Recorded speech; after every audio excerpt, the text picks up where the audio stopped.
అండి నీకు వందనాలు, స్తోత్రము నాయన. మా మంచి శిల్పకారుడా నీకే స్తోత్రమయ్యా.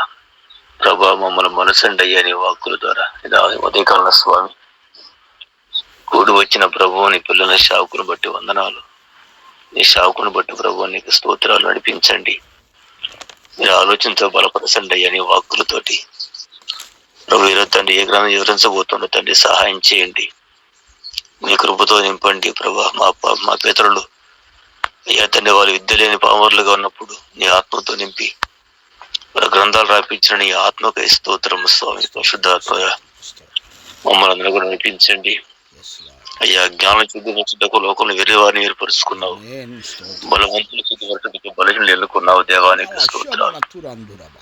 అలాంటి బలమైన ఆత్మతో నింపండి, అభిషేకించండి, సహాయం చేయండి అయ్యా. నీకు స్తోత్రాలు.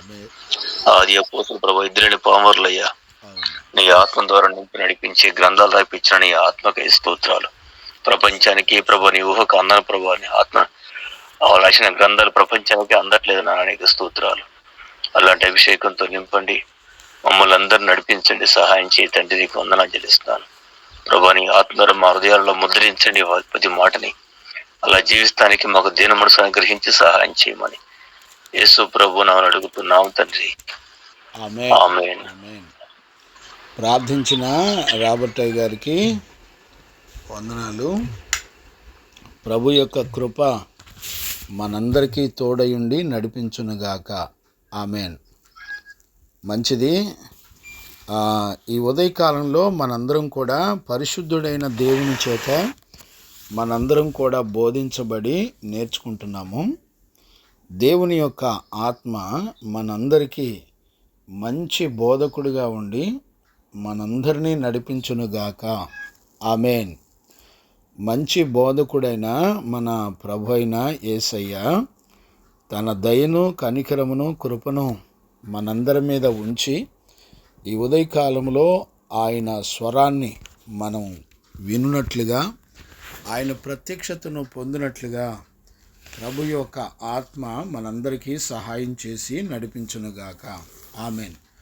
చూడండి నాన్న, ఈ ఉదయకాలంలో మనందరం కూడా ఆమోసు పుస్తకాన్ని మనం ధ్యానం చేసుకోవడానికి దేవుడు ఉదయకాలంలో కనికరమును, కృపను చూపించాడు. ఈ ఆమోసు ఈ గ్రంథము చాలా విలువైంది.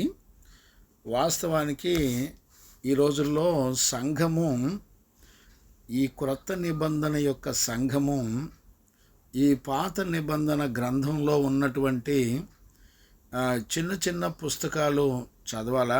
అసలు ఆమోసు గ్రంథము మనం చదవాలా? ఆమోసు గ్రంథాన్ని చదివి మనం ఏం తెలుసుకోవాలి? ఇందులో ఏ సంగతులు ఉంటాయి? ఇవి క్రొత్త నిబంధన సంఘములో ఉన్నటువంటి మనకి అవసరమా కాదా అనే విషయాలు, అతి ప్రాముఖ్యమైనటువంటి విషయాలు మనం తెలుసుకోవచ్చు.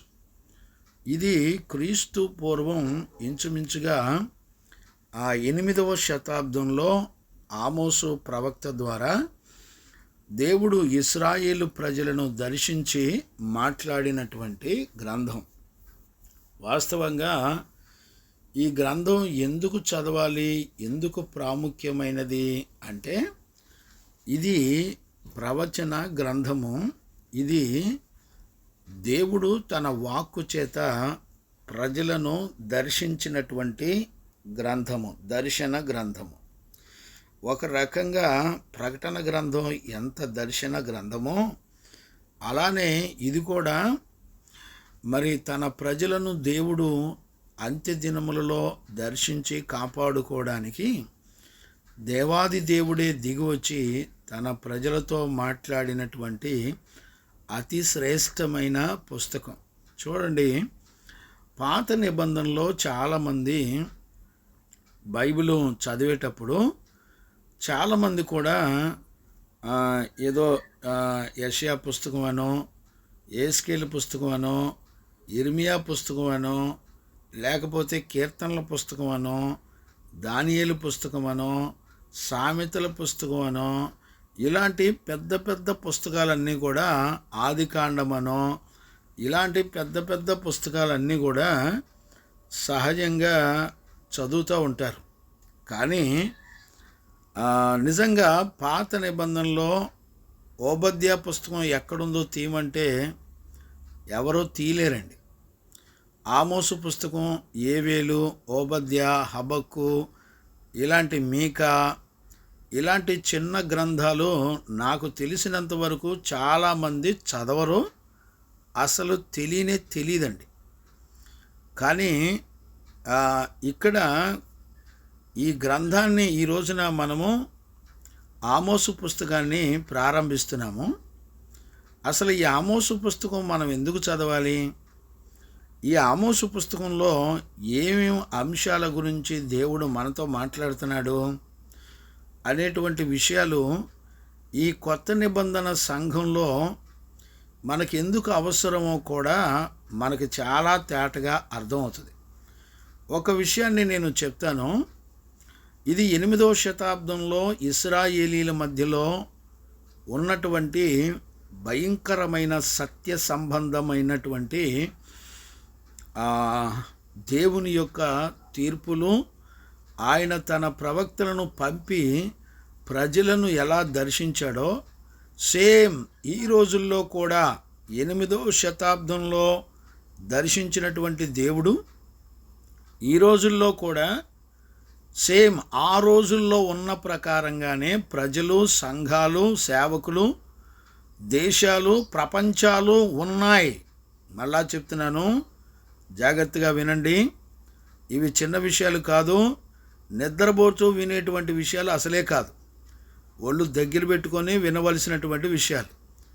నేను చెప్పే విషయాలు చాలా జ్ఞానంగా అర్థం చేసుకోండి. ఈ ఆమోసు పుస్తకంలో ఉన్నటువంటి 9 అధ్యాయాల్లో ఉన్నటువంటి విషయాలన్నీ కూడా ఆ రోజున 8వ శతాబ్దంలో ఇశ్రాయేలీల మధ్యలో, దేశాల మధ్యలో, రాష్ట్రాల మధ్యలో, ప్రజల మధ్యలో, ప్రపంచంలో ఆ రోజున ఎలాంటి పరిస్థితులు జరిగినవో, దేవుని ఉగ్రత వారి మీద ఎలా దిగొచ్చిందో, ఆయన తీర్పులు ఎలాగా తీర్చబడ్డాయో. అమ్మా ఇసాక్, నానా మీరు మ్యూట్లో పెట్టలేదు చూడండి అమ్మా. జాషువయ్యా,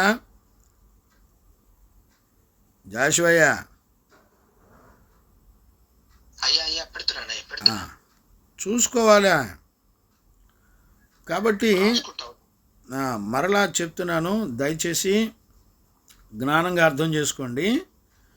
ఆ రోజుల్లో 8వ శతాబ్దంలో ఇశ్రాయేలీలు ప్రజల మధ్యలో, అంటే దేవుని ప్రజలు, వాళ్ళు దేవుని చేత రక్షించబడినటువంటి ప్రజలు, అలాగే దేవుడు ఆ ప్రజల పట్ల దేవునికున్నటువంటి అతి శ్రేష్టమైన సంగతులు ఇవన్నీ కూడా ఖచ్చితంగా ఎరిగినటువంటి దేవుడు.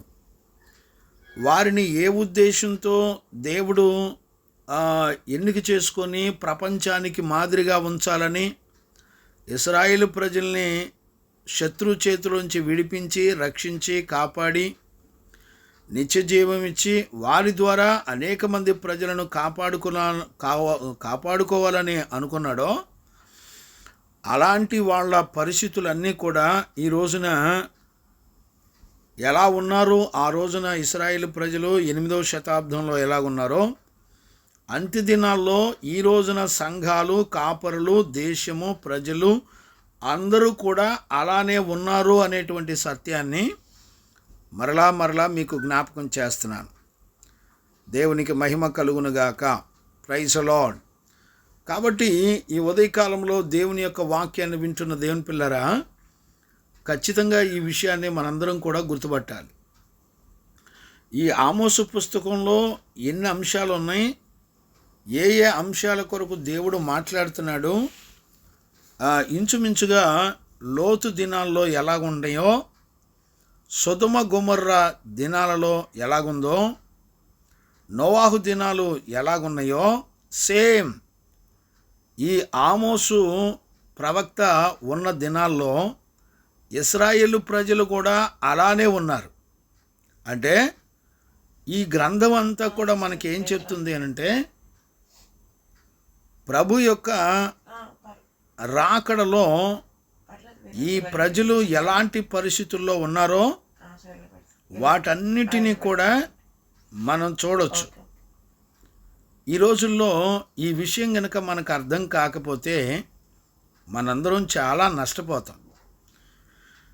దేవుని ఎదుట రాకడ కొరకు సిద్ధపడుతున్నటువంటి సంఘముతో దేవుడు ఆమోసు పుస్తకం ద్వారా దేవాది దేవుడు మనతో మాట్లాడుతున్నటువంటి విషయాలను మనం గమనించవచ్చు. మన ప్రభు అయిన యేసయ్యకు మహిమ ఘనత ప్రభావములు కలుగునుగాక.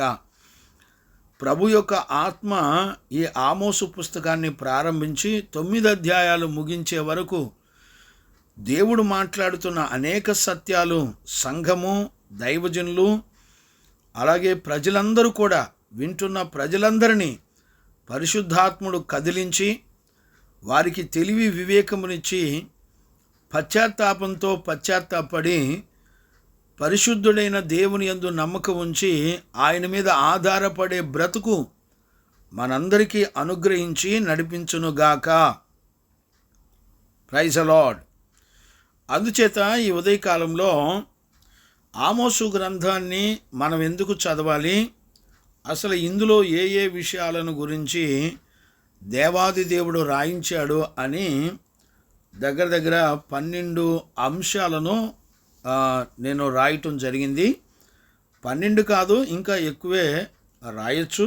అయినా కూడా సుమారుగా నేను ఒక 12 సంగతులతో ఈ ఆమోసు పుస్తకం అంతా కూడా రాయబడింది అనేటువంటి విషయాలని నేను గమనించగలిగాను. కాబట్టి నిన్నటి దినాన ఉదయకాలంలో లైవ్ జరగకపోవడానికి గల కారణం ఏంటంటే నా ధ్యానం అవ్వలేదు. నేను ఈ 9 అధ్యాయాలు ధ్యానించి అసలు ఇందులో ఏముంది అనే అంశాలు నేను నిన్నటి దినాన రాయలేకపోయాను, సిద్ధపడలేకపోయాను. అందుకనే ఉదయకాలంలో నేను లైవ్ ఇవ్వలేదు. ప్రభు ఈ ఉదయకాలంలో మరలా లైవ్ ఇవ్వటానికి దేవుడు కృపను అనుగ్రహించాడు. దేవునికి మహిమ కలుగునుగాక. నేను చాలా దుఃఖపడి ప్రభుని బతిమలాడుకున్నాను, అయ్యా ఎలాగైనా నా బిడ్డలు ఈ సత్యాన్ని తెలుసుకోవాలి. రాకడలో ఆ రోజుల్లో లోతు దినాలు, నోహ దినాలు ఎలాగుంటాయో ఆమోసు దినాల్లో ఉన్నటువంటి పరిస్థితులు కూడా అంత భయంకరమైనటువంటి దినాలు ఉన్నాయి. కాబట్టి నీ ప్రజలకు మంచి తండ్రిగా నువ్వు ఉండి, మంచి బోధకుడిగా నువ్వు ఉండి బోధించయ్యా, విడిచిపెట్టొద్దని నేను ప్రభుని బ్రతిమలాడుకున్నాను. అందుచేత దేవుని యొక్క ఆత్మ మనకు సహాయం చేస్తూ మనకి బోధించడాన్ని చూస్తున్నాం. చూడండి నాన్న, మొట్టమొదట ఈ గ్రంథంలో ఉన్నటువంటి అతి ప్రాముఖ్యమైనటువంటి విషయం ఏంటంటే, ఈ గ్రంథంలో దేవుడు ఎలా కనబడతాడంటే ఆయన సంపూర్ణంగా సార్వభౌమాధికారమును కలిగినవాడు అని ఈ గ్రంథంలో మనం ఆమోసు పుస్తకంలో మనం పరిశుద్ధుడైన దేవుణ్ణి చూడొచ్చు. సార్వభౌమాధికారము అనంటే సంపూర్ణమైన మనందరి మీద అధికారము కలిగిన వాడు.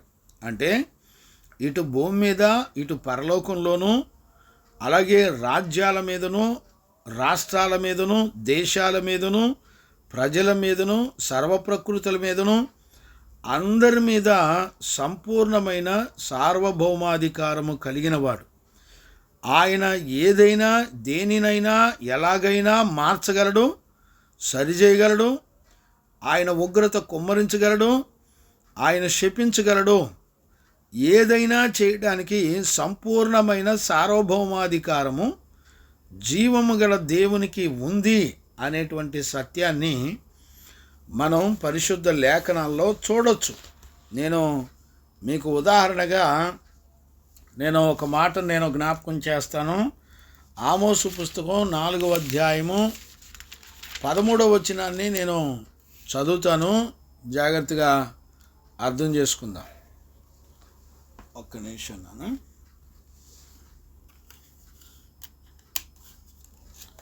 13వ వచనాన్ని నేను చదువుతాను. పర్వతములను రూపించిన వాడును, గాలిని పుట్టించినవాడును ఆయనే, ఉదయమున చీకటిని కమ్మజేయవాడును, మనుషుల యోచనలు వారికి తెలియజేయవాడును ఆయనే. భూమి యొక్క ఉన్నత స్థలము మీద సంచరించు దేవుడు, సైన్యములకు అధిపతియగు యెహోవా అని ఆయన పేరు. గమనించారా? సర్వభూ ప్రపంచం అంతటా సంచరించేటువంటి దేవుడు ఆయన. ఆయన నువ్వు ఎక్కడున్నా, నువ్వు చీకట్లో ఉన్నా, కొండల సందుల్లో ఉన్నా, అడవిల్లో చిట్టడవిల్లో ఉన్నా, ఏ పొదచాటున దాక్కున్నా, నువ్వు ఎక్కడ ఉన్నా కూడా నిన్ను చూచేటువంటి దేవుడు ఆయన. నిన్ను ఎరిగినటువంటి దేవుడు ఆయన. పర్వతములన్నీ కూడా సృష్టించిన దేవుడు ఆయన. గమనించారా? ఈ మాటలు వింటున్నప్పుడు ఆయన ఎంత సంపూర్ణమైన సార్వభౌమాధికారము కలిగిన వాడో దయచేసి అర్థం చేసుకోండి.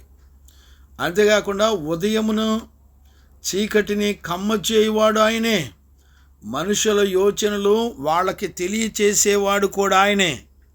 చూసారా? మనుషుల మీద, సర్వప్రకృతుల మీద, దేశాల మీద, ప్రజల మీద, ప్రపంచాల మీద సంపూర్ణమైనటువంటి సార్వభౌమాధికారము కలిగినటువంటి మహాదేవుడు అనేటువంటి సత్యాన్ని మనం చూడవచ్చు.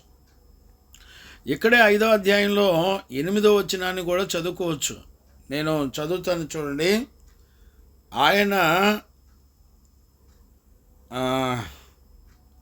సప్తవి ఋషి నక్షత్రములను, మృగశీర్ష నక్షత్రములను సృష్టించినవాడు, కారు చీకటిని ఉదయముగా మార్చినవాడు, పగటిని రాత్రిని చీకటి వలె మార్పు చేయువాడు, సముద్రములను పిలిచి వాటిని భూమి మీద పొర్లి పారజేయవాడు.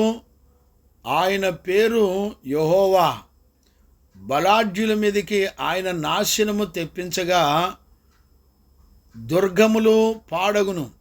అయితే గుమ్మములలో నిలిచి బుద్ధి చెప్పువారి మీద జనులు పగపట్టెదరు. యథార్థముగా మాట్లాడు వారిని అసహించుకొందురు. గమనించారా? ఆయన సార్వభౌమాధికారము నక్షత్రములను, సప్త ఋషి నక్షత్రములను, గమనించారా? మృగశీర్ష నక్షత్రములను సృష్టించినవాడు. ఈ 2 నక్షత్రాల పేర్లు దేవుడు ఎందుకు పలికాడో నేను ఈ వచనాల దగ్గరికి వచ్చినప్పుడు చాలా సంగతులు వివరంగా మనం నేర్చుకోవడానికి ప్రభు మనకి సహాయం చేస్తాడు. చూసారా? పగటిని రాత్రిగా చేయగలడు, రాత్రిని పగటిగా చేయగలడు. ఆయన సముద్రాలను పిలిచి భూమి మీద పొరల చేయగలడు. ఏదైనా చేయటానికి ఆయనకి సామర్థ్యం ఉంది అనేటువంటి సత్యాలను మనం ఎరిగి ఉండాలి. ఇంచుమించుగా ఈ 2వ అధ్యాయం అంతా కూడా, ఆమోసు పుస్తకం 2వ అధ్యాయం అంతా కూడా దేశాలు, రాష్ట్రాల మీద దేవునికి సర్వాధికారం ఉంది అనేటువంటి సత్యాన్ని మనం చూడవచ్చు. ఇక్కడ 3వ వచనంలో కనుక చూస్తే అక్కడ ఏమంటాడంటే, 3వ వచనంలో నేను చదువుతాను చూడండి. యెహోవా సెలమిచ్చినదేమనగా దమస్కు. చూసాడా? పేర్లు చెప్తున్నాడు. ఏ రాష్ట్రం, ఏ దేశం, గమనించారా? పేర్లు చెప్తున్నాడు. అలాగే 6వ వచనాన్ని కూడా చూస్తే యెహోవా సెలవిచ్చినదేమనగా గాజా. చూసారా? 3-4 సార్లు చేసిన దోషమును బట్టి. గమనించారండి? 9వ వచనం కూడా చూస్తే యెహోవా సెలవిచ్చిందేమో తూరు. చూసారా? పట్టణాల పేర్లన్నీ కూడా దేవుడు చెప్తున్నాడు. గమనించారా? ఇక్కడే 2వ అధ్యాయంలో 1వ వచనం కూడా యెహోవా సెలవిచ్చినదేమనగా మోయాబు. చూసారా? 3-4 సార్లు చేసిన దోషములను బట్టి. గమనించారా? మోయాబు. 4వ వచనం చూడండి. యెహోవా సెలవిచ్చినదేమనగా యోధా. 3-4 సార్లు చేసిన దోషములను బట్టి నేను తప్పక శిక్షింతును. గమనించారండి? ఇక్కడ 6వ వచనం కూడా యెహోవా సెలవిచ్చినదేమనగా, ఇశ్రాయేలు వారు 3-4 సార్లు చేసిన దోషములను బట్టి నేను తప్పకుండా వారిని శిక్షించేదను. చూసారండి? ఈ 2 అధ్యాయాలు, మొదటి 2 అధ్యాయాల్లో దేవుడు రాజ్యముల మీద లేకపోతే రాష్ట్రాల మీద సార్వభౌమాధికారము కలిగిన వాడు. ఆ దేశాల్లో, రాష్ట్రాల్లో వాళ్ళ తప్పులేంటి, వాళ్ళకున్నటువంటి బలహీనతలేంటి అన్నీ చూసి లెక్కడిగే దేవుడు ఆయన. గమనించారా? ఒకటి, ఆయన సృష్టించిన పర్వతాలు, నక్షత్రాలు, సూర్యచంద్ర నక్షత్రాలు, సర్వప్రకృతుల మీద సార్వభౌమాధికారము కలిగిన వాడు. రెండవది, దేశముల మీద, రాజ్యముల మీద సార్వాధికారం కలిగినటువంటి వాడు. గమనించారా? అంతేకాకుండా మనుషులందరి మీద కూడా సార్వభౌమాధికారము కలిగినటువంటి వాడు కూడా ఆయనే. మనుషులలో ఆ నీతి న్యాయాలు జరుగుతున్నాయా లేదా, అసలు ఎవరు ఏమేం చేస్తున్నారు అనే విషయాలన్నీ కూడా అదే వాళ్ళలో తూరులో, దమస్కులో, గాజాలో, గమనించారా? ఇలాంటి వాళ్ళల్లో, వాళ్ళ దేశాల్లో ఉన్న ప్రజలందరినీ కూడా సార్వభౌమాధికారం ఆయనకు ఒక్కడికే ఉంది అనేటువంటి సత్యాన్ని మనందరం కూడా చూడవచ్చు. ఇంకొక విషయం ఏంటో చెప్పనా, ఆయనకు ప్రజలందరి మీద భవిష్యత్తులో కూడా సార్వభౌమాధికారం కలిగిన వాడు. అందుకనే దావీదు యొక్క గుడారమును పడిపోయిన దానిని 9వ అధ్యాయంలో ఉంటుంది.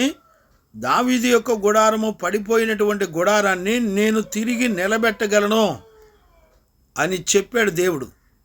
గమనించారా? అంటే భవిష్యత్తులో జరగబోయేటువంటి విషయంలో కూడా దేవునికి సర్వాధికారం, సార్వభౌమాధికారం ఉంది అనేటువంటి సత్యాన్ని కూడా మనం చూడవచ్చు.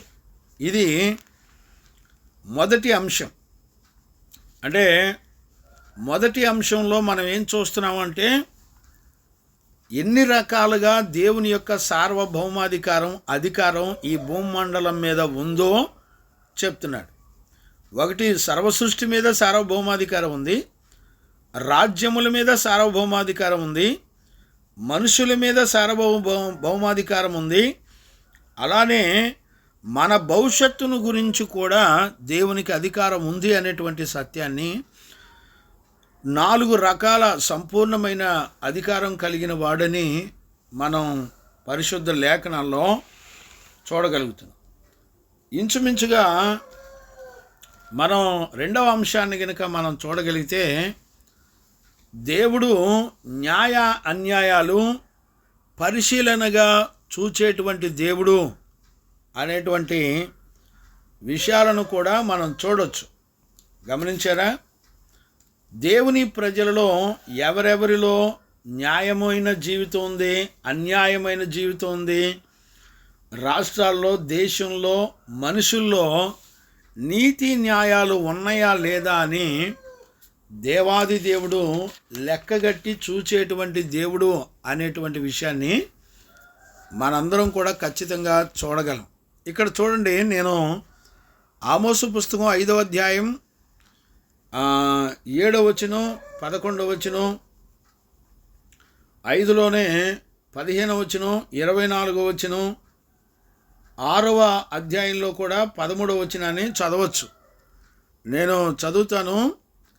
5వ అధ్యాయము 7వ వచనం చదువుతాను. చూడండి, న్యాయమును అన్యాయమునకు మార్చి నీతిని నేలను పడవేయువారులారా. గమనించారా? న్యాయాన్ని అన్యాయాన్ని మార్చేసి, న్యాయాన్ని అన్యాయంగా మార్చేసి నీతిని నేల మీద పడేసేవారులారా, మీ ఒళ్ళు పగిలిపోతుంది, జాగ్రత్త. దేవుని యొక్క శిక్ష, ఉగ్రత ఉంటుంది, జాగ్రత్త అని చెప్తున్నాడు. చూసారా?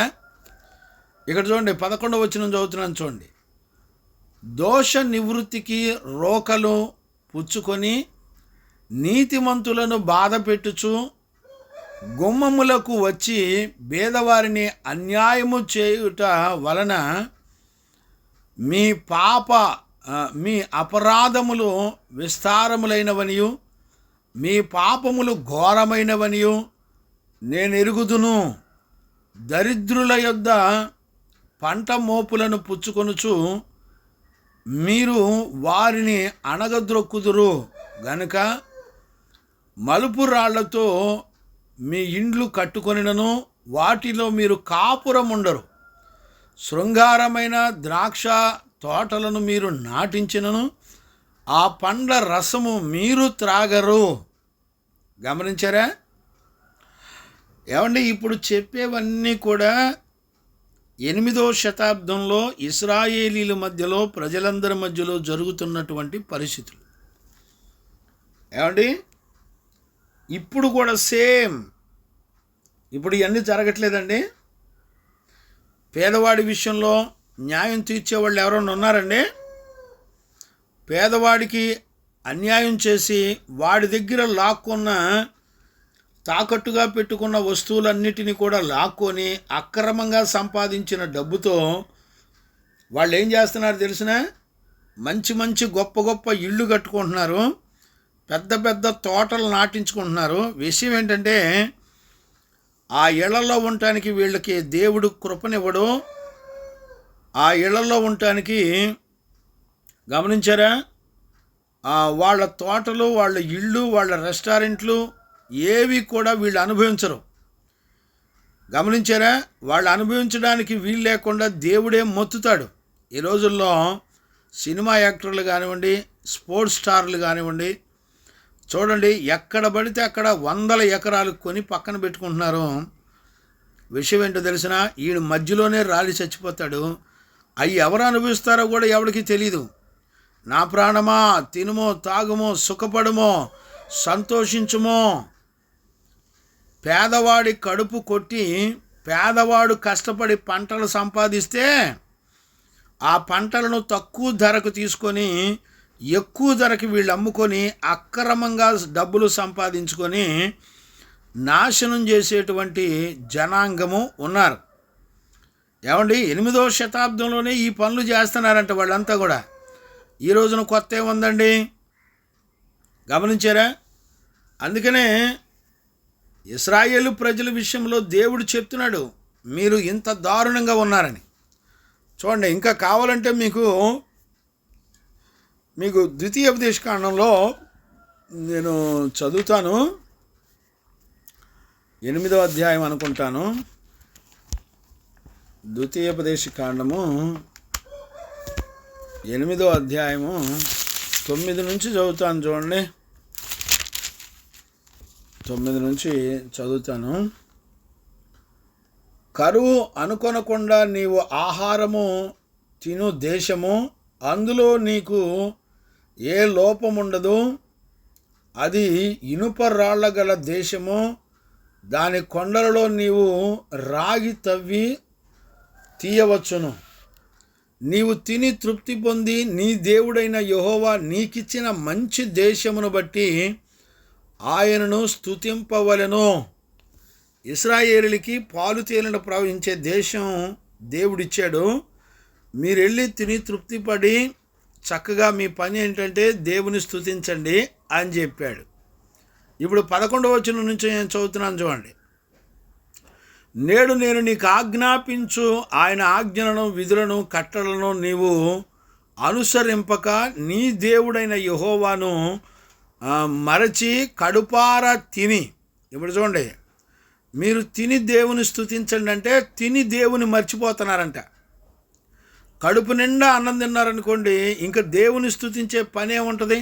చక్కగా హాయిగా నిద్రపోతారు. చూసారా?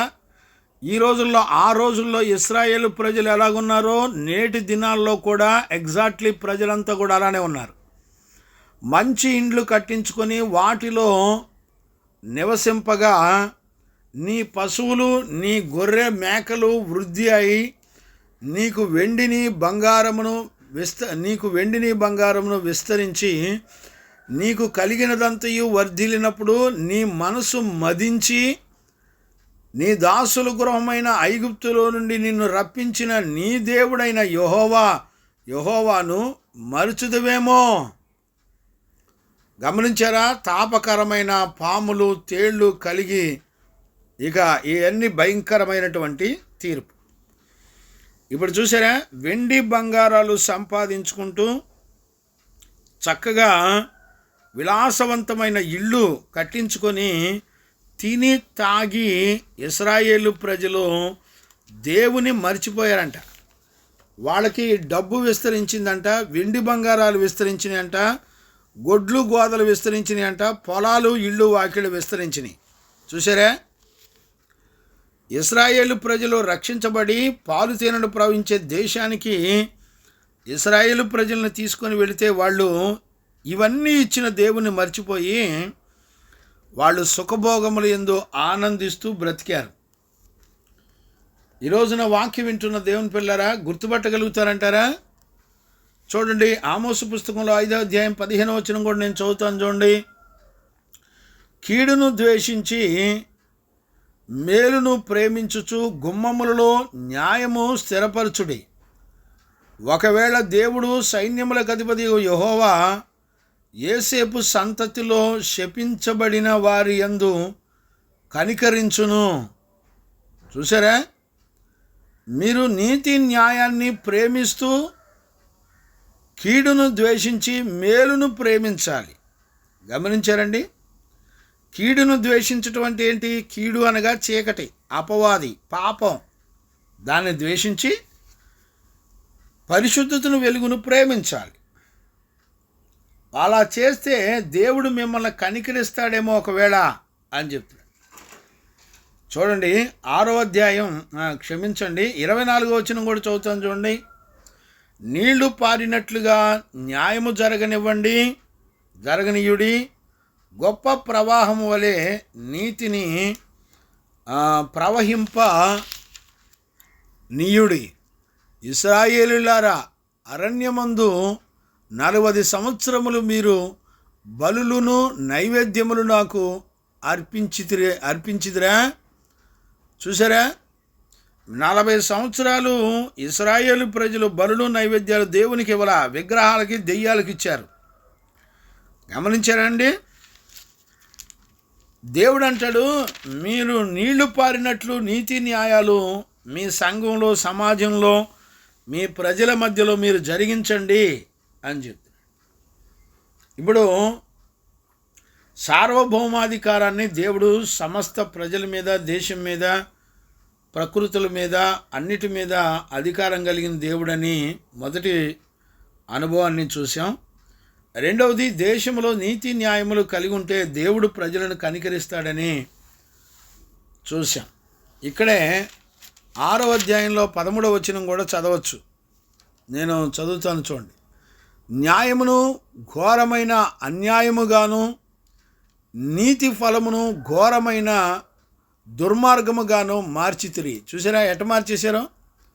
న్యాయాన్ని ఘోరమైన అన్యాయంగా మార్చేశారంట, నీతి ఫలాన్ని ఘోరమైన నీతి ఫలాలుగా మార్చేశాడంట. దేవుడు ఊరుకుంటాడండి? నేను అడుగుతున్నాను, ఇప్పుడు చదివిన రెఫరెన్సుల ప్రకారంగా ఈ 5వ అధ్యాయంలో 7వ వచనం, 11వ వచనం, 15వ వచనం, 24వ వచనం, 6వ అధ్యాయంలో 13వ వచనం చదివిన ప్రకారంగా ఇప్పుడు కూడా సేమ్ ఈ 2024వ సంవత్సరంలో కూడా సేమ్ ఇయే పద్ధతులు ప్రజల్లో, దేశంలో, రాష్ట్రాల్లో ఉన్నాయా లేదా? మీ మనస్సాక్షిని అడగండి, తెలిసిద్ది. దేవునికి మహిమ కలుగునుగాక. గమనించారా? అందుకనే మరి ప్రజలంతా కూడా ఎంతో దయనీయంగా ఉన్నట్టుగా మనం చూస్తున్నాం. మూడో అనుభవాన్ని నేను జ్ఞాపకం చేస్తాను. దేవుడు బీదలను ప్రత్యేక హృదయంతో చూసేటువంటి దేవుడు. అంటే బీదలందరినీ, దరిద్రులను, బీదలను, ధనం లేని వాళ్ళని, పవర్ లేని వాళ్ళని, ఎలాగూ దేవుడు కనికరించి వారి పక్షంగా దేవుడు ఎలాంటి యుద్ధాలు చేస్తాడో ఈ అధ్యాయంలో ఆమోసు పుస్తకం చదివితే చక్కగా అర్థమవుతుంది. గమనించారండి? ఆమోసు పుస్తకం చదివితే అర్థమవుతుంది.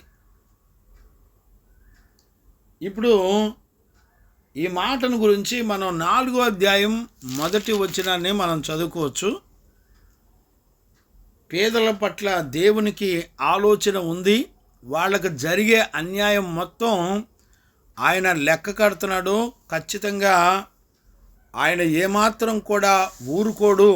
అంటే ఈ ఆమోసు పుస్తకం చదివితే మనకు అర్థమయ్యేది ఏంటంటే, పేదల జోలికి వెళ్తే దేవుడు ఏమాత్రం కూడా ఊరుకోడు, ఖచ్చితంగా ఆయన తీర్పు తీరుస్తాడు అనేటువంటి సత్యాన్ని కూడా మనం తెలుసుకోవచ్చు. ఇక్కడ 4వ అధ్యాయం 1వ వచనంలో, షోమ్రోను పర్వతములనున్న బాషాను ఆవులారా, దరిద్రులను బాధ పెట్టుచు బేదలను నలగగొట్టువారులారా, మీకు పానము తెచ్చి ఇయుడని మీ యజమానులతో చెప్పువారులారా, ఈ మాటలు ఆలకించుడి. ప్రభు అయిన యెహోవా తన పరిశుద్ధులు తోడని చేసిన ప్రమాణము మీదనగా. చూసారా? ఒక కాలం వచ్చుచున్నది, అప్పుడు శత్రువులు మిమ్మను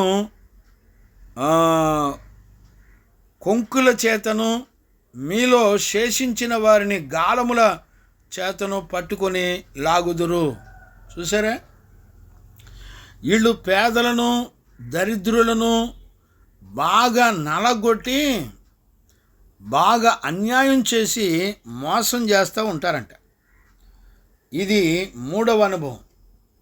ఇంకా ఇక్కడ 5వ అధ్యాయంలో 12వ వచనం కూడా చదువుకోవచ్చు.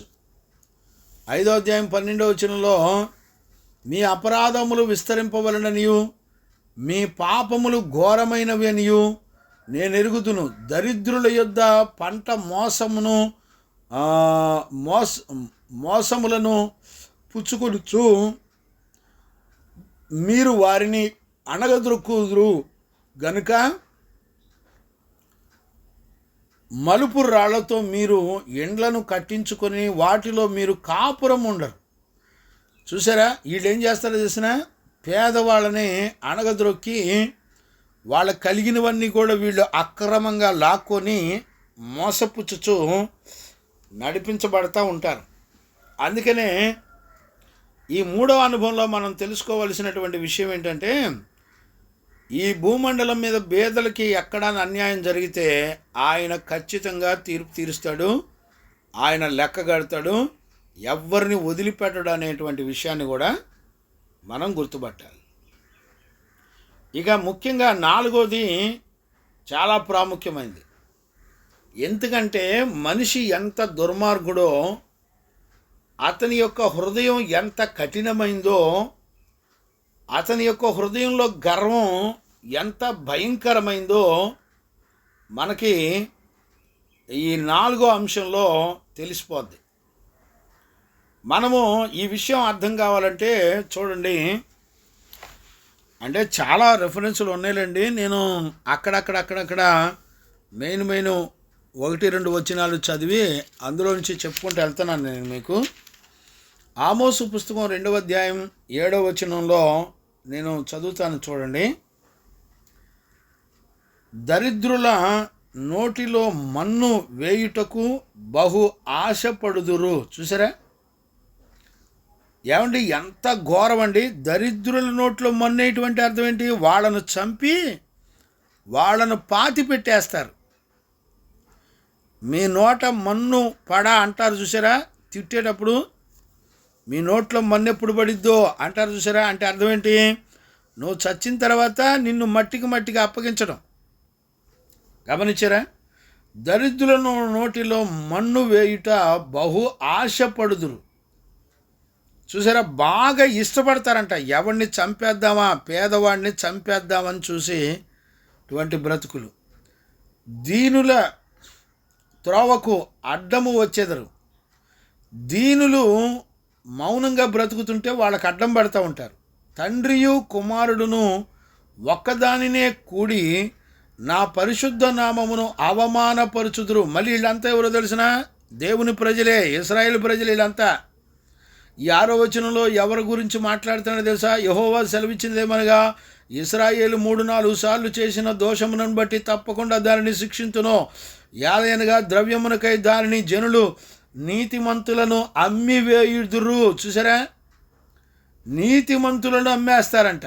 ఏమండి, మనుషులు ఎంత క్రూరమైన వాళ్ళో జాగ్రత్తగా అర్థం చేసుకోండి. పక్కనున్న మనిషిని అమ్మేసుకుంటారంట. ఎందుకు, దేని కొరకు అమ్ముతారో తెలిసిన? అమ్మివేసి పాదరక్షకుల కొరకై బేదలను అమ్మివేయుదురు. చూసారా? చెప్పులు కొనుక్కోవటం కోసం పేదవాళ్ళని అమ్మేసుకుంటారంటండి. ఎంత భయంకరమైనటువంటి! ఏమండి, ఈ రోజుల్లో అలాంటి వాళ్ళు లేరండి. దరిద్రుల నోటిలో మన్ను వేసేటువంటి ఆశపడి వాడు చస్తే వాడు ఆస్తిని లాక్కుందాం అనేటువంటి దరిద్రులను, దీనులను చంపేటువంటి వాళ్ళు లేరండి. వాడ తండ్రియు కుమారుడును ఒకే దానిని కూడుకునేటువంటి భయంకరులు లేరండి. చెప్పండి, మనిషిలో ఎంత క్రూరమైనటువంటి మృగ స్వభావాలు ఉన్నాయో ఈ గ్రంథం చదివితే, ఆమోసు గ్రంథం చదివితే మొత్తం తేటగా అర్థమైపోద్ది. గమనిస్తున్నారండి? ఏమో వడ్డీలు తీసుకునేవాళ్ళు చూసారా? ఇది తాకట్టు పెడితే ఇంకా వాళ్ళకి ఇచ్చే పని లేదు. వడ్డీ మీద చక్ర వడ్డీలేసి దోచుకుంటారు. చూసారండి? పూర్తిగా నీతి న్యాయాలు అసలు పూర్తిగా భూమండలం మీద లేకుండా పోయినాయి. ఇప్పుడు 4-5 వచనాల్లో 4వ విషయంలో మనం ఏం చూస్తున్నామంటే, మనిషి తన పొరుగువారి పట్ల ఎంత దుర్మార్గంగాను, గర్విష్ఠులుగాను, తన పొరుగువారిని చంపి వాళ్ళ పేదరికాన్ని దోచుకొని వాళ్ళ అవసరం తీర్చుకోవడం కోసం, వాళ్ళ చెప్పుల కోసం అమ్మేస్తారంటండి. ఒక తండ్రి కొడుకులు ఇద్దరు ఒకదానిని అనుభవిస్తారంటండి. ఏంటండి ఇంత క్రూరత్వం, ఇంత భయంకరం? బిడ్లారా, ఎంత పాపం విస్తరించిందో! ఈ రోజుల్లో కూడా ఇదే స్థితిగతులు ఈ కాలంలో కూడా ఉన్నాయి. 8వ శతాబ్దంలో వాళ్ళని నడిపించినటువంటి చీకటి ఆత్మలు ఈ రోజున 2024వ సంవత్సరంలో కూడా, ఈ 21th సెంచరీలో కూడా ఎంత భయంకరమైన పరిస్థితులు ఉన్నాయి అనేటువంటి సత్యాన్ని కూడా మనం చూడవచ్చు. 5వ అంశం ఏంటంటే, దేవుడు ప్రజల మీద జాలిపడి తన ప్రవక్తలను పంపించి వాళ్ళతో మాట్లాడి వాళ్ళను పశ్చాత్తాపడమని దేవుడే వాళ్ళని బతిమలాడుకుంటున్నాడు. ఆ విషయాలన్నీ ఎక్కడుంటాయి? 5వ అధ్యాయంలో 4వ వచనం నుండి 4, 6, 14వ వచనం, 15వ వచనం కూడా చదువుకోవచ్చు. నేను చదువుతున్నాను, చూడండి. ఇశ్రాయేలులో యెహోవా సెలవిచ్చినదేమనగా, నన్ను ఆశ్రయించండి, నన్ను ఆశ్రయించిన యెడల మీరు బ్రతుకుతారు. బేతేలును ఆశ్రయించండి, గిల్గాదులో ప్రవేశింపకుడి, బెయేర్షెబాకు వెళ్ళకుడి. గిల్గాలు అవశ్యముగా చెరపట్టబడిపోవును, బేతేలు శూన్యమగును. యెహోవాను ఆశ్రయించండి. గమనించారా? అప్పుడు మీరు బ్రతుకుదురు. ఆశ్రయింపని ఎడల బేతేలులో ఎవరినూ ఆర్పివేయలేకుండా అగ్ని పడినట్లు ఆయన యోసేపు సంతతి మీద పడి దానిని నాశనము చేయును. ఏమండి,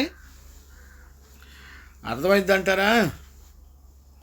దేవుడే తన ప్రవక్తలను, ఆమోసు ప్రవక్తను పంపించి ఇశ్రాయేలు ప్రజలను బతిమలాడుకుంటున్నాడు.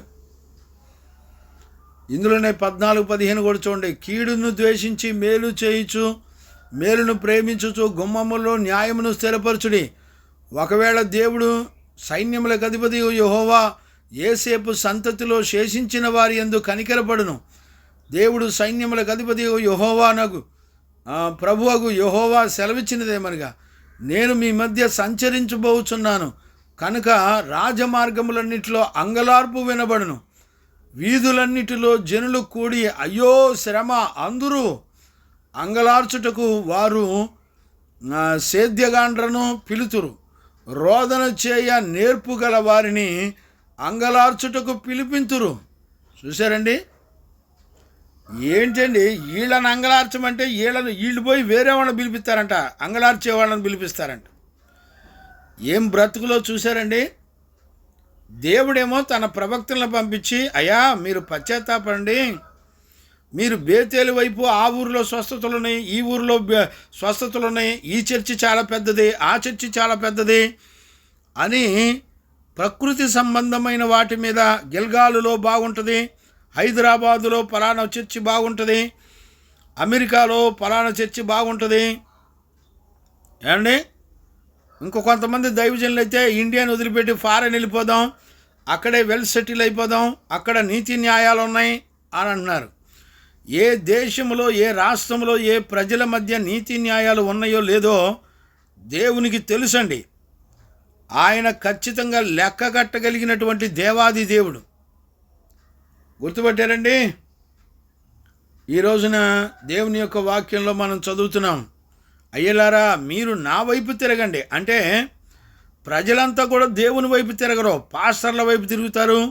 పెద్ద పెద్ద మందిరాలు ఎవరు కట్టారో ఆ పెద్ద పెద్ద మందిరాలను చూసుకొని వెళ్ళిపోతూ ఉంటారు. ఏమండి, గుర్తుపడుతున్నారా? అర్థమవుతుందంటారా? ఈ రోజుల్లో పేద దైవజనులు, ఆమోసు లాంటి దైవజనులు భవిష్యత్తులో ఇలా జరగబోతుందని ఇశ్రాయేలుని గద్దిస్తే ఇశ్రాయేలు ప్రజలు హృదయాన్ని కఠినపరుచుకొని నీబోటి ప్రవక్తలు మాకు అక్కర్లేదు, గెటౌట్ అని తోసేశారు. ఆమోసు ప్రవక్తని హింసించారు, బాధ పెట్టారు ఆమోసుని. ఈ రోజుల్లో అలానే ఉన్నారండి ప్రజలు. మొత్తం 5 అంశాలు మనం చూసాం, గమనించారా? 1, ప్రపంచాల మీద, దేశాల మీద దేవునికి సార్వభౌమాధికారం ఉంది. 2, భూమండలం మీద నీతి న్యాయములు కలిగిన వారు ఉన్నారా లేదా చూసి వాళ్ళ విషయంలో, నీతిని జరిగించే వాళ్ళ విషయంలో దేవుడు తీర్పు తీరుస్తాడు. న్యాయాన్ని అన్యాయంగా మార్చిన వాళ్ళ విషయంలో దేవుడు తీర్పు తీరుస్తాడు. తర్వాత దేవుడు ప్రత్యేకంగా పేదల మీద కనుదృష్టి పెట్టి వాళ్ళ పక్షంగా యుద్ధం చేసే దేవుడని మనం 3వ అంశంగా చూడగలిగాం.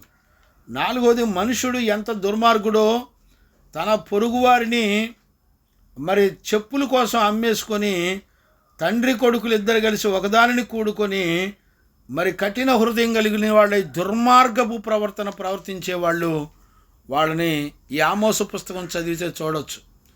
5వది, ఈ మనం ప్రవక్తలని పంపించి మనను సరిచేస్తున్నటువంటి దేవుని విడిచిపెట్టి దేవుని వైపు చూడకుండా మనుషుల వైపు చూస్తూ పెద్ద పెద్ద బిల్డింగులు, మినిస్ట్రీల వైపు చూస్తూ నడిపించబడుతూ మోసగించబడేటువంటి పరిస్థితులు ఉన్నాయని, ఈ విషయాలన్నీ ఆమోసు పుస్తకం చదివితే అర్థమవుతుందనే సంగతి 5 లక్షణాలు మనం చదువుకుంటూ వచ్చాం. 6వది, అతి భయంకరమైనటువంటి స్వభావం అండి. ఇదేంటో తెలిసిన, దేవుని పిల్లలే, ఇశ్రాయేలు ప్రజలే.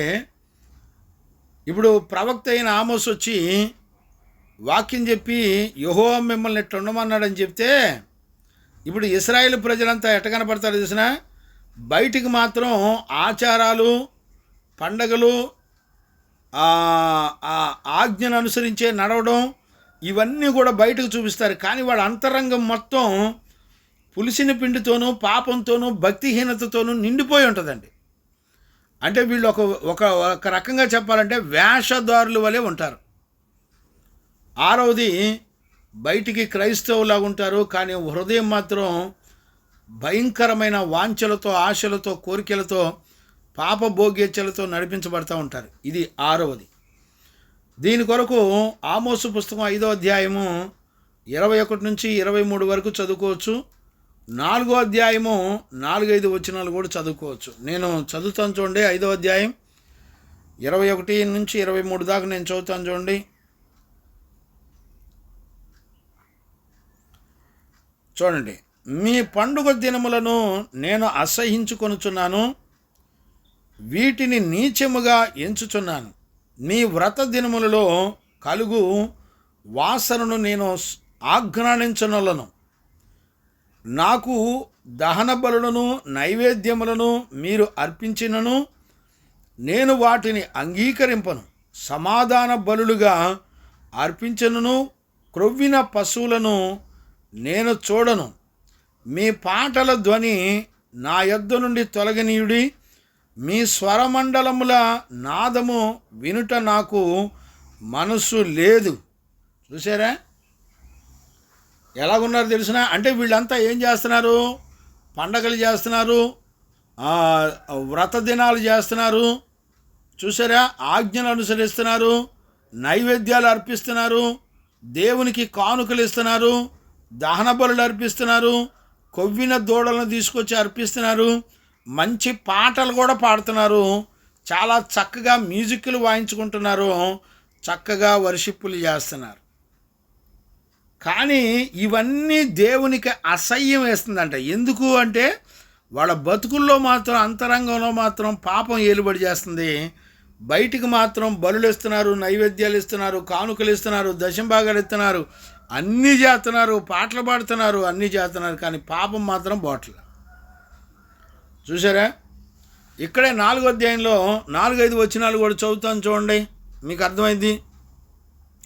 బేతేలునకు వచ్చి తిరుగుబాటు చేయుడి, గిల్గాలునకు పోయి మరి ఎక్కువగా తిరుగుబాటు చేయుడి. ప్రతి ప్రాతకాలమున బలులు తెచ్చి 3 దినములకు ఒకసారి దశమ భాగములను తెచ్చి అర్పించుడి. పులిసిన పిండితో స్తోత్రార్పణ అర్పించుడి. స్వేచ్ఛార్పణల గూర్చి చాటించి ప్రకటన చేయుడి. ఇశ్రాయేలులారా, ఇలాగు చేయుట మీకు ఇష్టమై ఉన్నది. ఇదే ప్రభువు యెహోవా వాక్కు. చూసారండి,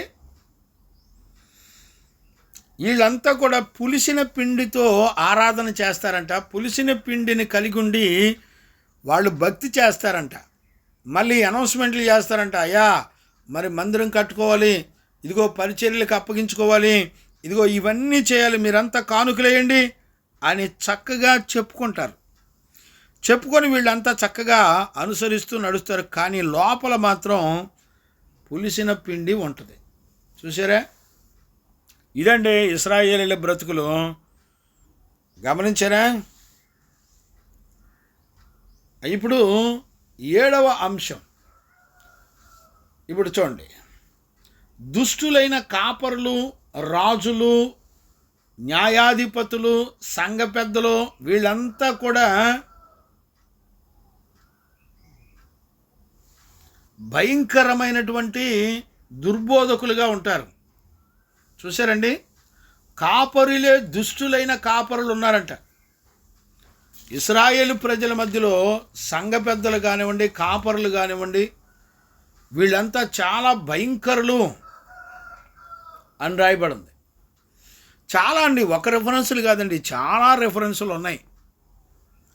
అవన్నీ చెప్పడానికి నాకు టైం అయిపోతుంది. కొంచెం ఇంట్రడక్షన్ ముందుకు వెళుతున్నాను. 8వది, ఇశ్రాయేలు ప్రజలకి ఆధిక్యత ఇచ్చాడు, బాధ్యతలు ఇచ్చాడు.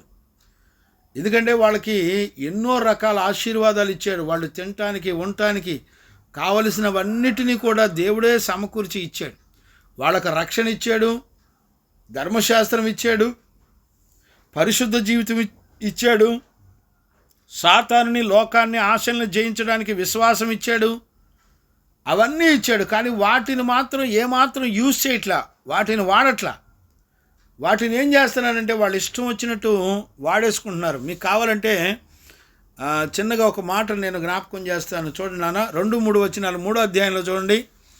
ఆమోసు పుస్తకం 3వ అధ్యాయం 2-3 వచనాలు. అదేదనగా, భూమి మీద సకల వంశములలో మిమ్మును మాత్రమే ఎరిగి ఉన్నాను గనుక మీరు చేసిన దోషక్రియలను బట్టి మిమ్మును శిక్షించును. సమ్మతింపకుండా 2 కూడి నడుతురా? ఎర దొరకక సింహము అడవిలో గర్జించునా? ఏమీ పట్టుకొనకుండానే కొందరు సింహము గుహలో నుండి బొబ్బలు పెట్టునా, భూమి మీద ఒకడు ఎర్ర పెట్టకుండా పక్షి ఉరిలో చిక్కబడునా, ఏమియు పట్టుబడకుండా ఉరిపెట్టువాడు వదిలి లేచునా.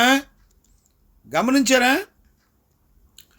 చూడండి, పట్టణమందు బాకా నాదం వినబడగా జనులకు భయము పుట్టకుండునా, యెహోవా చేయునది ప్రజల్లో ఉపద్రవము కలుగవా.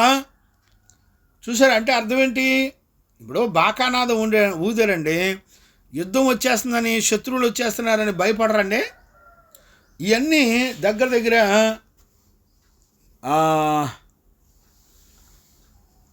ఇవన్నీ కూడా ఇశ్రాయేలు ప్రజలు చేస్తున్నారండి. గమనించారా నాన్న? ఎవరిని లెక్క చేయకుండా వాళ్ళ బాధ్యతలను మర్చిపోయి వాళ్ళ ఇష్టం వచ్చినట్టు బ్రతుకుతున్నారు. 9వది, నిజమైన ప్రవక్తలను వదిలిపెట్టి వాళ్ళు ఏం చేస్తున్నారంటే అబద్ధ ప్రవక్తలను నమ్మి నడిపించబడుతున్నారు. ఆమోసు పుస్తకం 7వ అధ్యాయం 10వ వచనం నుంచి 17వ వచనం వరకు మనం చదవచ్చు. ఇప్పుడు మనం చదువుకున్నాం కదా, 5వ అధ్యాయంలో 10వ వచనం కూడా చదువుకోవచ్చు. నేను 5వ అధ్యాయం 10వ వచనం చదువుతున్నాను. అయితే గుమ్మంలో నిలిచి బుద్ధి చెప్పు వారి మీద జనులు పగబట్టుదురు. చూసారా? బుద్ధి చెప్పి సరిచేసేటువంటి ప్రవక్తల మీద పగబట్టుకుంటారంట, దైవజనుల మీద పగబెట్టుకుంటారంట. యథార్థముగా మాట్లాడు వారిని అసహించుకుందరు. చూసారండి? యథార్థంగా మాట్లాడితే అసహించుకుంటారంట. చూడండి, ఆమోసు పుస్తకం 7వ అధ్యాయం 10వ వచనం నుండి 17 దాకా ఉంటాయండి. నాకు టైం అయిపోతుంది. సరే, ఏదైనా చదవాల్సిందేగా, చదివితేనే కదా ఇవన్నీ అర్థమయ్యేది. అప్పుడు బేతేలులోని యాజకులైన అమజ్య ఇశ్రాయేలు రాజైన యెరోబామునకు వర్తమానము పంపి, ఇశ్రాయేలీల మధ్య ఆమోసు నీ మీద కుట్ర చేయుచున్నాడు. చూడండి, అమజ్య చెప్తున్నాడు, యెరోబాము ఆమోసు అనే ప్రవక్త మీద పగబెట్టుకున్నాడంట, కుట్ర చేస్తున్నాడంట. ఆ విషయాలన్నీ కూడా అమజ్య చెప్తున్నాడు. గమనించారా? యెరోబాము ఖడ్గము చేత వచ్చుననియు, ఇశ్రాయేలులు తమ దేశమునకు విడిచి చెరలోనికి పోవుదురనియు ప్రకటించుచున్నాడు. అతని మాటలు దేశము సహింపజాలదు అని తెలియజేసాను. చూసారా? ఆమోసు ప్రవక్త ఇశ్రాయేలు ప్రజలు ఇదిగో శత్రు చేతిలో ఇలా ఉంటారని ప్రకటిస్తుంటే, యెరోబాము మాత్రం భయంకరంగా ఆమోసుని ఇలాంటివి ప్రకటించేవాడిని మనం ఊరుకోవద్దు, అతన్ని మన దేశంలో ఉండనీయకుండా పారిపోయేటట్టు మనం గద్దిద్దాం. చూడండి, అమజ్య మరియు 12వ వచనం, మరియు అమజ్య ఆమోసుతో ఇట్లనెను, దీర్ఘదర్శి తప్పించుకొని యూదా దేశమునకు పారిపోము, అచ్చటనే భత్యము సంపాదించుకొనుము, అచ్చటనే నీ వార్త ప్రకటించుము. బేతేలు రాజు యొక్క ప్రతిష్ఠ స్థలము రాజధాని పట్టణమై ఉన్నందున నీవికను దానిలో ఏ వార్త ప్రకటన చేయకూడదు. అందుకు ఆమోసు అమజ్యతో ఇట్లనను, నేను ప్రవక్తనైనను కాను, ప్రవక్తల యొక్క శిష్యుడనైనను కాను,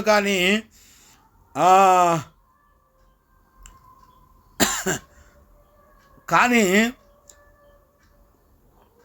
పశువుల కాపరినై మేడి పండ్లు ఏరుకొనువాడను. చూసారా? నేను అసలు ప్రవక్తను కాదు, కానీ నేను పశువుల కాపరిని, మేడి పండ్లు ఏరుకొని బతుకుతూ తింటూ బతికేవాడిని. అలాంటి దేవుడు నన్ను పిలిచి ఇశ్రాయేలీలతో ఈ మాట చెప్పమని నన్ను పంపాడని ఆమోసు ప్రవక్త చెప్పడం జరిగింది. నా మందలను నేను కాచుకొనుచుండగా యెహోవా నన్ను పిలిచి, నీవు పోయి నా జనులకు ఇశ్రాయేలు వారికి ప్రవచనము చెప్పుమని నాతో సెలవిచ్చెను. యెహోవా మాట ఆలకింపుము, ఇశ్రాయేలును గూర్చి ప్రవశింపకూడదనియు, ఇస్సాకు సంతతిని గూర్చి మాట జార విడవకూడదనియు నీవు ఆజ్ఞ ఇచ్చుచున్నావే. యెహోవా సెలవిచ్చినదేమనగా, నీ భార్య పట్టణమందు వేశ్యయగును, నీ కుమారులు కుమార్తెలు ఖడ్గము చేత కూలుదురు, నీ భూమి నూలు చేత విభాగింపబడును, నీవు అపవిత్రుడవై దేశమందు చత్తువు. అవశ్యముగా ఇశ్రాయేలులు తమ దేశమును విడిచి చెదరగొట్టబడుదురు. చూసారా, ఇవన్నీ కూడా నిజమైన ప్రవక్తను విడిచిపెట్టి అబద్ధ బోధకులు, అబద్ధ యాజకులు, అబద్ధ బోధకుల దగ్గరికి వెళ్ళిపోయే కాలం. నేను చెప్తున్నాను అయ్యలారా, ఈ రోజున ఈ 9 విషయాలు చెప్పాను కదా, ఈ 9 విషయాల్లో జరుగుతున్నటువంటి విషయాలు ఆ రోజున ఆమోసు ఉన్నటువంటి కాలంలో ఇవన్నీ జరిగినాయి. సేమ్ ఇప్పుడు కూడా ప్రభు రాకడ సమయంలో ఇవన్నీ కూడా నేటి దినాల్లో మనలో అక్షరాలా జరుగుతున్నటువంటి సత్యం. ఇంకా 10వది ఆమోసు పశ్చాత్తాపంతో ప్రార్థన చేయటం. ఇశ్రాయేలీల పక్షాన ఆమోసు ప్రార్థన చేశాడు. చూడండి, నేను చదువుతాను చూడండి. 7వ అధ్యాయం 2వ వచనం, 3వ వచనం, 5, 6 వచనాల వరకు చదవచ్చు. చూడండి, నేను చదువుతాను చూడండి. నేలను మొలిచిన పచ్చికంతయు ఆ మిడుతలు తినివేసినప్పుడు ప్రభు అయిన యెహోవా నీవు దయచేసి క్షమించుము. యాకోబు కొద్ది జనము గలవాడు, అతడేలాగు నిలుచును అని నేను మనవి చేయగా యెహోవా పశ్చాత్తాపడి అది జరగదని సెలవిచ్చెను. చూశారండి, ఆమోసు ప్రవక్త దేవుని సన్నిధిలో, అయ్యా యాకోబు సంతతి వాళ్ళు చాలా కొద్దివాళ్ళు నాయన, వాళ్ళ మీద నీ కోపం పడితే వాళ్ళు నశించిపోతారు, నువ్వు క్షమించయ్యా అని పశ్చాత్తాపడితే దేవుడు కూడా పశ్చాత్తాపడుతున్నాడు. చూడండి, దైవజనుడు కన్నీళ్లు విడిచి పశ్చాత్తాపడితే దేవుని ఆత్మ కూడా పశ్చాత్తాపడుతుంది. ఏమంటే ఈ రోజున నమ్మేవాళ్ళు ఎవరున్నారు, చూసేవాళ్ళు ఎవరున్నారు చెప్పండి. 5, 6 వచనాలు కూడా చదువుతాను చూడండి. ప్రభు అయిన యెహోవా యాకోబు కొద్ది జనము గలవాడు, అతడు ఎలాగు నిలుచును మనవి చేయమని నేను మనవి చేయగా ప్రభు అయిన యెహోవా పశ్చాత్తాపడి అదియూ జరగదని సెలవిచ్చాను. చూసారా, మొత్తం ఇప్పుడు 10 అంశాలు మనం చదువుకున్నాం. ఈ 10 అంశాల్లో కూడా మరి ఎంత చక్కటి విషయాలు ఆ రోజుల్లో దేవుని ప్రజల్లో జరిగేటువంటి విషయాలే ఈ రోజుల్లో కూడా జరుగుతున్నాయి. ఇది ఒక ప్రవచన గ్రంథం లాంటిది. ఆమోసు పుస్తకం అంతా కూడా అక్షరాల కళ్ళకు కట్టినట్టుగా మన బతుకులన్నీ కూడా చూపించేటువంటి గ్రంథం. గమనించారా? దేవునికి మహిమ కలుగునుగాక. Praise the lord. కాబట్టి ఈ ఉదయకాలంలో దేవుని యొక్క వాక్యాన్ని వింటున్న దేవుని పిల్లరా, ఖచ్చితంగా ఈ విషయాలను మనందరం కూడా గుర్తుపట్టాలి. ఇంకా 11వది, ఆమోసు గ్రంథము క్రొత్త నిబంధనలో కూడా పూర్తి వివరంగా ఉంది. ఆమోసు గ్రంథంలో ఉన్నటువంటి విషయాలే కొత్త నిబంధనలో కూడా ఉన్నాయి. చూడండి, ఆమోసు గ్రంథంలో 5వ అధ్యాయము 25, 26, 27 వచనాలు, అపోస్తుల కార్యాల్లో 7వ అధ్యాయము 42, 43, 44 వచనాల్లో ఉంది. అలాగే ఆమోసు పుస్తకం 9వ అధ్యాయం 11, 12 వచనాల్లో ఉన్నటువంటి విషయాలు అపోస్తుల కార్యాలు 15వ అధ్యాయము 15 నుంచి 17 వచనాల వరకు ఉన్నాయి.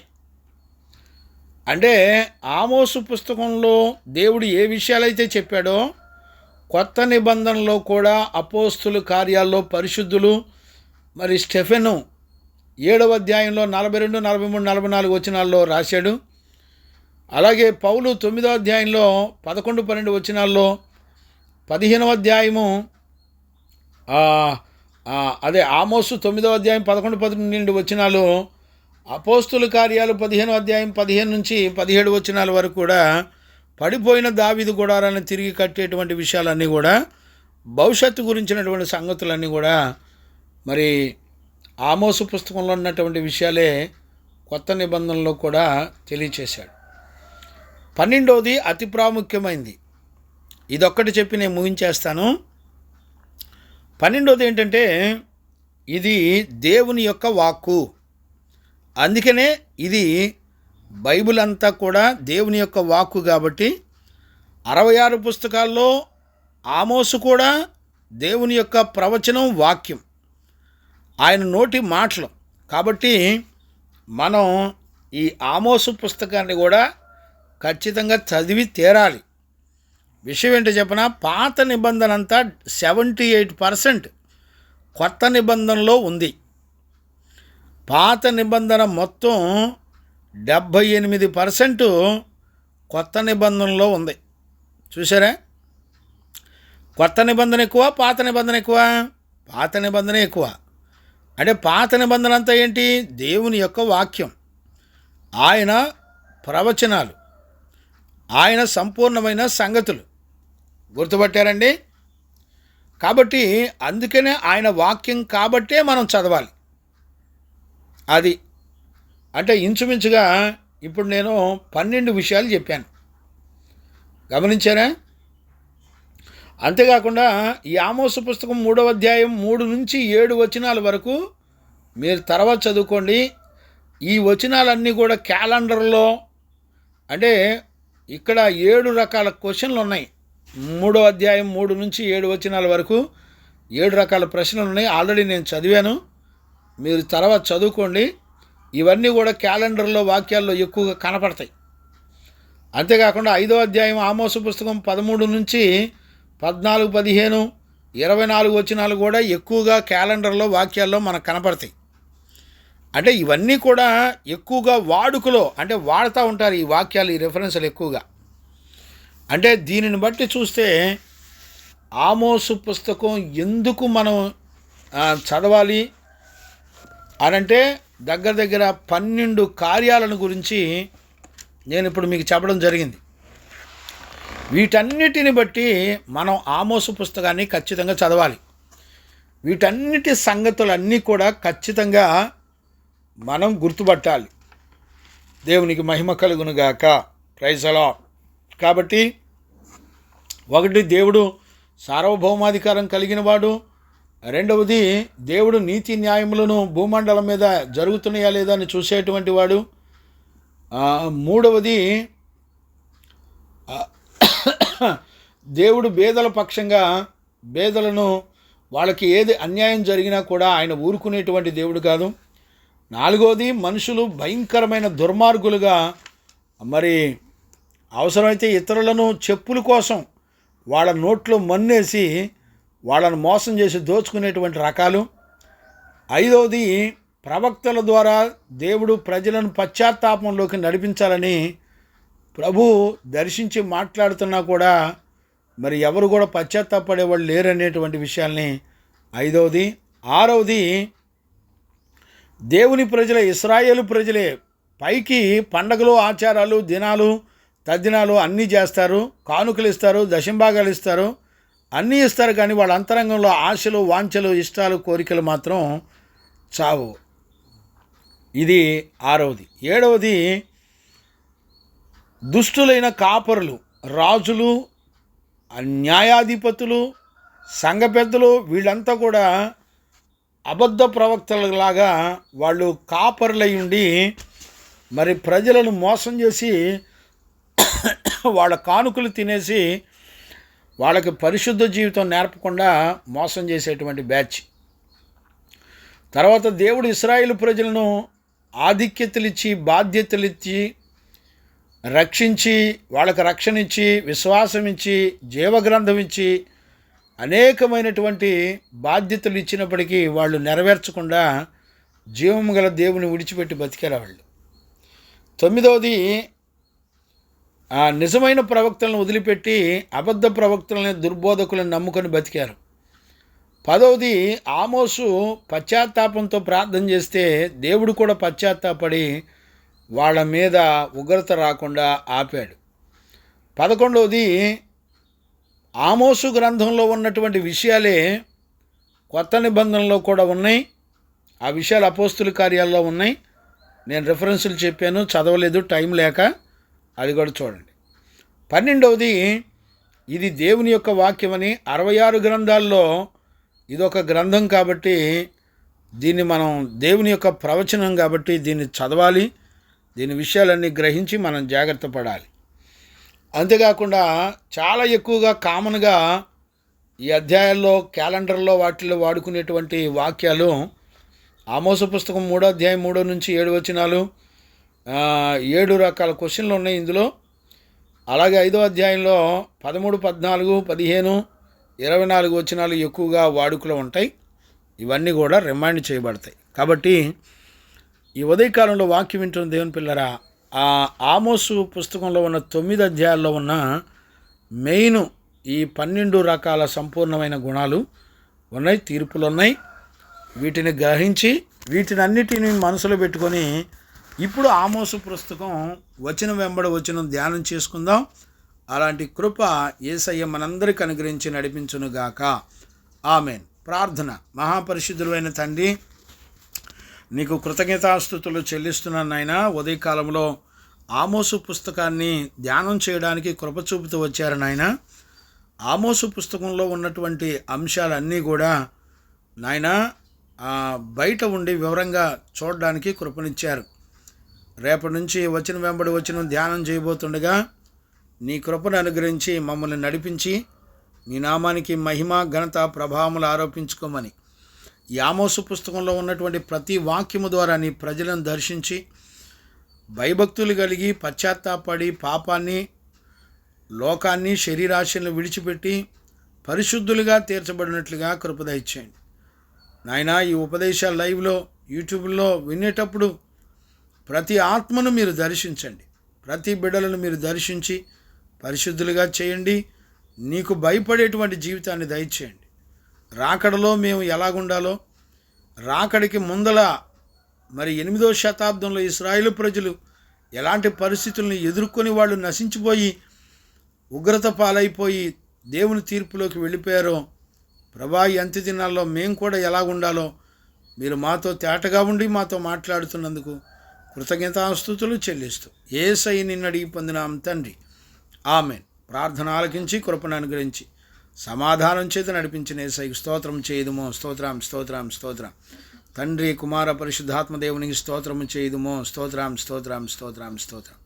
ఆమెన్. మన తండ్రి అయిన దేవుని నుండి, మన ప్రభు అయిన యేసుక్రీస్తు నుండి, పరిశుద్ధాత్మని యొక్క అన్యోన్య సహవాసము, సన్నిధి, సమాధానం విశ్వసించిన బిడ్డలకును సకల పరిశుద్ధులకును యేసయ్య కృపా సమాధానములు తోడయిండి కాపాడి రక్షించునుగాక. ఆమెన్. ఆమెన్. ఆమెన్.